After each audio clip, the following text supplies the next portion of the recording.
Nick Majerison here, welcome to Top Med Talk. And it's time for today's Top Med Talk, which is taken from the POETTS Annual Congress. And it was held, of course, at the Institute of Engineering and Technology. And today's talk is John Moore with Surgery, School and ICOF. Have a listen. Top Med Talk. I'd like to welcome our next speaker, Dr. John Moore, who's the Adult Critical Care Clinical Director and Consultant in Critical Care and Anaesthetics at Manchester. And John is going to talk to us about surgery school and the ICOF programme. John. I like a challenge, and I've just been given one by Danny there to explain. We use incentive spirometers, and I'm going to talk about that a little bit with our programme, but very much would be looking at how we apply the IMT to our upper GI patients, which is what we're looking at doing with HPB and other high-risk patients. So to begin with, I'd like to introduce to Nikki, and Nikki's a physio, and she's a real core part of our team, and I'm very grateful to represent our team at MRI and also teams around Greater Manchester, around the country, which we're representing here today in terms of looking at how we improve care for our patients. The slide, just to leave you with, if you would look at it, is to say that we have produced a programme that has reduced complications. We showed a reduction in complications around 50%, and we also reduced length of stay in hospital. And it's been done now around 4,000 patients, and we'll talk about the aspects of that today. And I would point you towards our website, which is ersplus.co.uk. And we're working with lots of colleagues around Greater Manchester, around the UK, about how we take some of the things that we've been developing and how we utilise them. And I'd like to walk you through the why, the how, the what. It's been really nicely introduced by what Denny's explaining about PPCs, and I'll go through some of that just slightly, but also understanding how you might today go away and then take some of the things that we're talking about and do it really quickly within your hospital within the next few weeks to months. My background really at the moment is about transformational change and taking all the clever stuff that's been done by my research colleagues and how we might take that into daily practice. To begin with the why, I think it's really important to understand that 2.5 million people are living with cancer in this country. By 2030, because of the ageing population, we're looking at around 4 million people. So I would base a lot of this discussion over the next 15, 20 minutes around cancer, because it's an area that we as perioperative need to be really, really strongly involved with. And around that, we need to understand that the UK doesn't perform that well for cancer. Now, at this end, this is survivorship over Europe, and Bulgaria's this end, and Sweden's that end. Obviously playing Sweden in the World Cup quarterfinals tomorrow, but we're towards the Bulgaria end in terms of survivorship, which isn't good enough, really. When you look at why that happens, there's problems with our diagnostics compared to the European colleagues, and also our pathways tend to have more complications. And we know that, as Danny explained, our respiratory complications, which we may experience, our patients experience, leave us with a long-term legacy. This is data from America, which shows an 8-year disadvantage if you develop a respiratory complication with your operation. Really powerful information. And we know is that you have a short-term and a long-term mortality disadvantage, which has been demonstrated also for UK and Australian populations alongside the American work. And we know, and our starting point for what we wanted to do was understand that prehab is a good thing. We do get the evidence that activity, we need to reduce respiratory complications. But also lots of our patients with cancer are on a journey. They don't just have surgery. They often have chemo, radiotherapy as well. And they're trying to recover from these continual insults as they're trying to get into survivorship. And we also know when we started to look at our work that our enhanced recovery pathways, for various reasons, have become slightly underfunded, maybe not happening. You may not have an enhanced recovery nurse in your hospital. So we were looking to see how we might reduce respiratory complications in this context. So for us, it was understanding the problem, which was respiratory problems, and then understanding in the context of cancer, major surgery, and then understanding how we might reduce those. So with the what and the how. So we understand why we want to do it. So how are we going to do it? Well, we talk to patients. As we've heard about this morning, it's important we talk to patients. And we also talk to non-anaesthetic surgical colleagues. We talk to the nutritionists, we talk to our physios, we talk to lots of different teams. We talked to patients that had cancer. What was your cancer experience like? How did you recover? And we looked at the literature, 2013, 2014, when we were doing this work. What existed was this. This was the ICOF project that came out of Boston Medical. And they did suggest the incentive spirometers was part of their program for reducing complications. So we borrowed this as part of our program. Alongside that is the idea that patients' lungs can be trained, but we need to encourage them to have big lungs after their operation. And that's built around the idea about using a sense spirometer to support the patient, and the idea of training them to use it so they weren't presented with it just on the morning of their operation, which is what used to happen. And also that they would understand on the day after the operation, they would to a person be getting out of bed. So you need to understand, well, how would we enforce all that information, reinforce the information to patients so they understood that? So we came up with these 6 components or elements, if you like, of ERAS+. And this was building on this idea of prehabilitation. Prehabilitation is a good thing. Across the major cancer pathways, we need to embed it in our pathways. Alongside this, how do you educate patients and their families before they have the operation? You need some framework to do that. You can't just present them with information in a random way. And we need to make sure that hospital care is very good standard. And also for us, it was implementing a respiratory bundle around enhanced recovery, and then how we do rehab and how we measure all of that.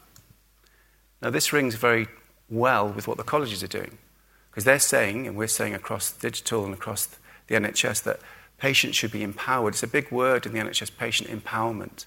How you get people to train for their operation. And similarly, when we talk to patients and their families, it's about a partnership. It's not paternalistic. We're not talking down to people. We're saying, collectively together, how are we going to make you get better after your operation? And that's the way to frame it for patients and their families. They get the idea. We're saying to them, oh, it's about me and my operation. They take ownership of their complications and their surgery as much as they're able to. And that encourages training. And also how we get it right in hospital, which I know there's lots of excellent work going on in the colleges for that at the moment. Again, how we support people into recovery and understanding our outcomes. So we needed something to help us do the education. So we came up with surgery school. And I know that surgery school was preceded by joint school, which is around orthopaedic surgery, and that was very successful. And we looked at joint school. And cardiac have been doing it for 30 years. They have had cardiac surgery types of surgery schools for 30 years, but it had not been done before in major non-cardiac surgery. So we developed surgery school at our hospital, and it's a weekly session, which we run every week. We've had more than 2,000 patients and their families through that program, which I think is a good number of people, and more than 1,000 other sites, 2,100 sites around the country. And there they meet someone like me, a medic, a physio, they meet one of our nurses, they meet our pharmacists, and they often meet our dietitians as well. So it's a multidisciplinary team for someone like me to frame it for them, and they understand the importance that by being a medic, that us being at that meeting helps. They say, oh yeah, I get that. That makes it important to me to understand that this is an important thing I need to be aware of and to do. And the patient feedback around this process is very, very powerful. They really get the idea that someone's saying to them, this is something you can do. And we say to them, listen, you're going to have an operation. It's a physiological insult to your body. Frame it for them in that way. They do understand that. They're not overpowered by that information. These are people dealing with cancer, majority. So this isn't a new thing. They're not, and you say to them, let's prepare you for it. And we frame it in 4 nice, succinct ways. We say, listen, activity and muscle training is a good thing for you. Let's understand what you're going to do that.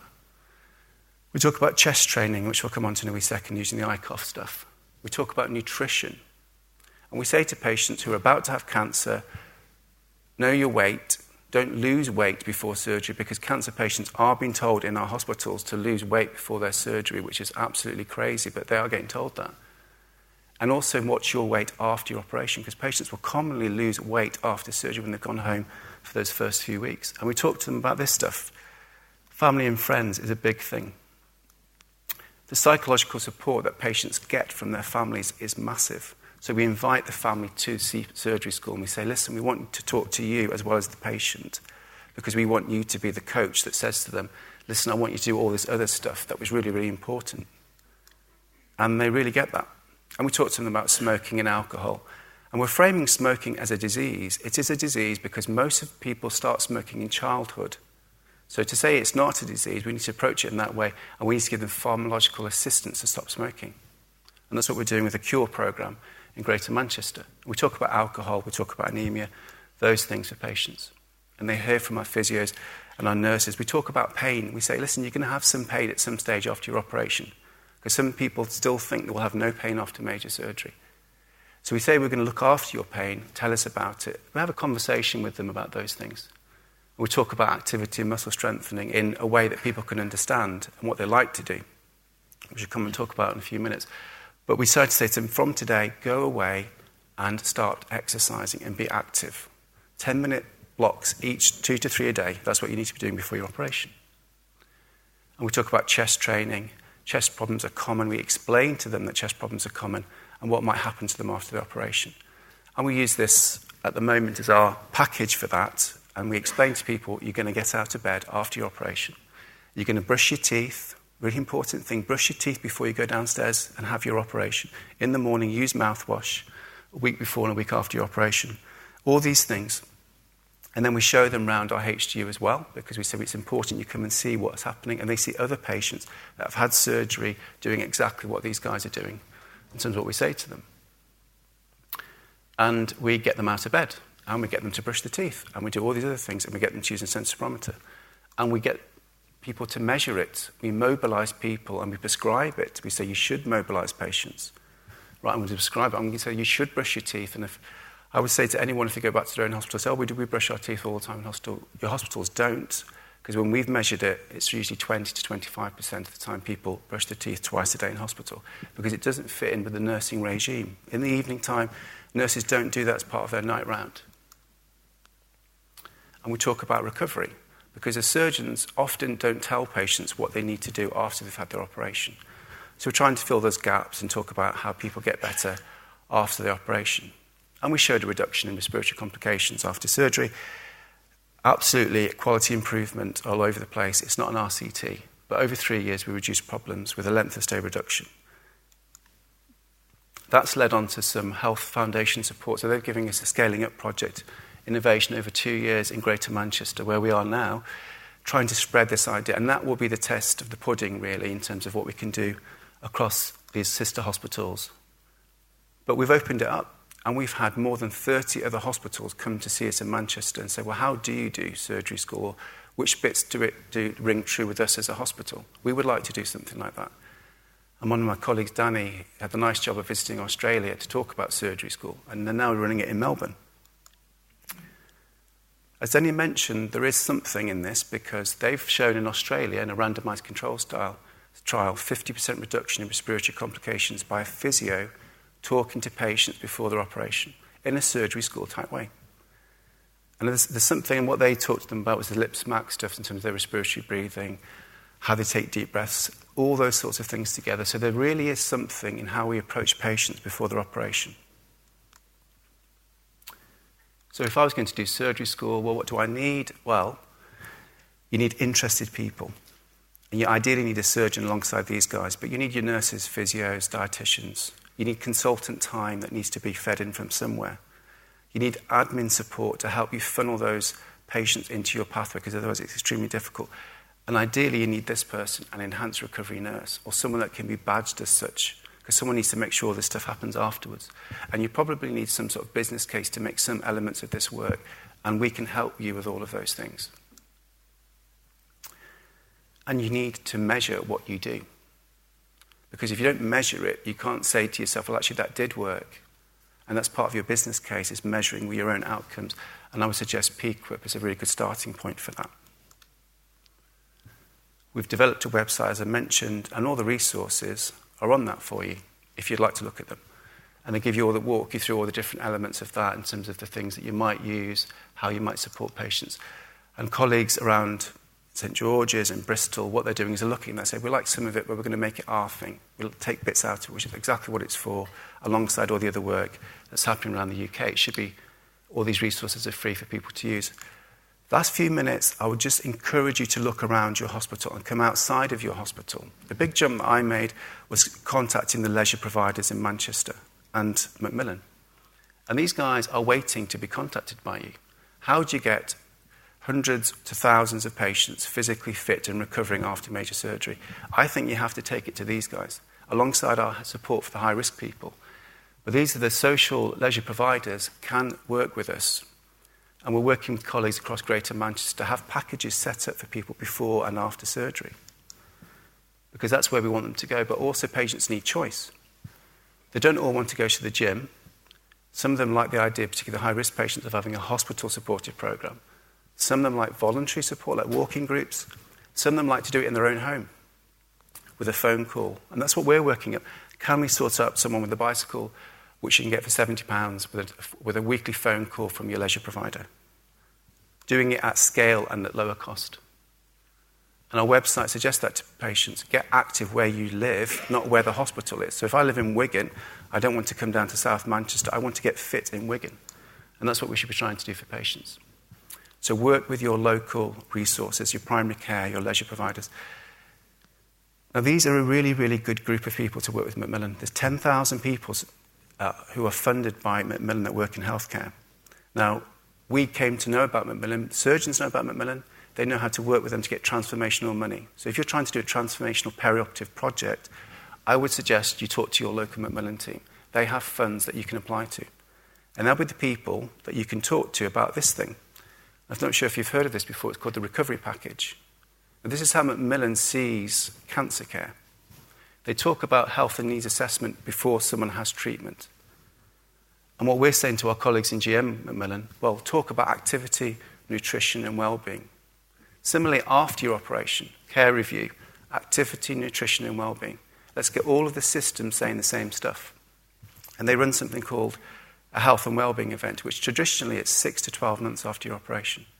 We're saying, let's bring it to 2 to 3 months and call it, well, recovery school, if you like, or something like that. And we'll talk to people about how they recover after their operation. Now, every trust in the country should have this in place by 2020. That's the challenge that Macmillan have set us. So it's happening at the moment. And Macmillan are moving, as I say, from long-term survivorship land into prehab land. So I would speak to your local Macmillan teams to talk to them about what you'd like to do. And it sets itself up for, well, it sits as a holistic approach where you have something like prehab sitting aside the recovery preparation packages, all of the system pointing the same way, how we get people to be active before and after their operation. And finally, and we're going to talk about digital in a second with some CPET stuff, but remember that now everyone that we operate on or anaesthetize, most of them have a smartphone. In the last 5 years, it's gone from 25 to 75 to 80. We're measuring it now in Manchester. It's nearly 85% of our patients coming to surgery school have got smartphone technology. It's the obvious way to educate people about their care and how we support them. So we've developed a surgery school type, ERAS Plus type app that walks people through their preparation and recovery after major surgery. And it's a support tool aiming to support people, and it has some functionality within it that assesses the patient's beginning function. And we're just starting to trial that, hopefully, in the next few weeks. And the idea with that, the next version of that, well, let's reflect that back into healthcare. Let's monitor our patients as they prepare and recover from major surgery. Going back to cancer, it's not just about surgery. And you start to think about this, you think, well, anything else, such as chemo and radiotherapy, would benefit from an accelerated recovery program. And that's the sort of things I think we can do within perioperative medicine. Thank you very much for your time. Thank you. And don't forget, you can meet the Top Med Talk team. All you need to do is turn up at one of our events. Check out ebpom.org for more details. ebpom.org. Our next big event is between the 28th and the 30th of September in Chicago. That's EBPOM USA, the Chicago Masters Course, Perioperative Care Practicum. Between the 28th and the 30th of September, ebpom.org for more details. That's ebpom.org.